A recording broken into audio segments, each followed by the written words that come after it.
Desakan supaya undang-undang membabitkan kes kematian melibatkan pemandu mabuk diperketatkan terus berkumandang susulan kematian tragis penunggang motosikal Amirul Hafiz Omar semalam.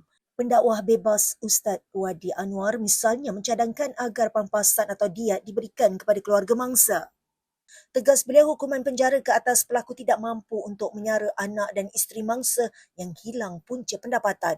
Turut mencadangkan hukuman sama, Ketua Pemuda UMNO Datuk Dr. Akmal Saleh menggesa pampasan mandatori yang signifikan kepada keluarga mangsa yang wajib ditanggung oleh pelaku. Menurut beliau, sekiranya pelaku tidak berkemampuan, mekanisme tanggungan alternatif termasuk penglibatan keluarga pelaku perlu dipertimbangkan secara adil dan berperundangan. Katanya, jika kesalahan berkaitan dadah dikenakan hukuman berat kerana merosakkan masyarakat, maka perbuatan memandu dalam keadaan mabuk sehingga meragut nyawa juga wajar dipandang dengan keseriusan yang sama.